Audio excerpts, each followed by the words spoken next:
Allahu Akbar, Allahu Akbar। Masjid Nabawi میں زائرین 2 سال بعد رمضان المبارک میں اجتماعی افطاری کر سکیں گے۔ سعودی عرب کی مسجد النبوی کے امور کی نگرانی کرنے والی ایجنسی نے مسجد نبوی میں رواں سال رمضان المبارک کے دوران اجتماعی افطاری دوبارہ شروع کرنے کا اعلان کیا ہے۔ کرونا وائرس کی وبا کے باعث اجتماعی افطاری پر 2 سال سے پابندی عائد تھی۔ مسجد نبوی کے امور کی ایجنسی نے کرونا پابندیوں میں نرمی کرتے ہوئے رواں برس رمضان المبارک میں اجتماعی افطاری کی اجازت دے دی ہے۔ اجتماعی افطاری کے دوران کچھ SOPs کی پابندی کرنا ہوگی۔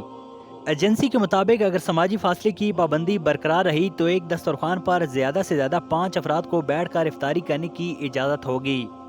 سماجی فاصلے کی پابندی ختم ہونے کی صورت میں ایک دسترخوان پر 12 افراد افطاری کر سکیں گے، جبکہ دوسری جانب سعودی عرب کے شہر مدینہ منورہ کی انتظامیہ نے مسجد نبوی صلی اللہ علیہ وسلم کی چھت نمازیوں کے لیے کھول دی۔ میڈیا رپورٹس کے مطابق انتظامیہ نے بتایا کہ سعودی عرب حکومت کی جانب سے یہ فیصلہ کرونا وائرس کا پھیلاؤ روکنے اور نمازیوں کی بڑھتی تعداد کے پیش نظر کیا گیا ہے۔ انتظامیہ کا یہ بھی کہنا تھا کہ سعودی عرب کے اسکولوں میں 10 روز کی چھٹیوں کے بعد مسجد نبوی صلی اللہ علیہ وسلم میں نمازیوں کی تعداد میں اضافہ ہو رہا ہے۔ ناظرین، اس ویڈیو کے حوالے سے کمنٹ میں اپنی قیمتی رائے کا اظہار ضرور کیجیے گا۔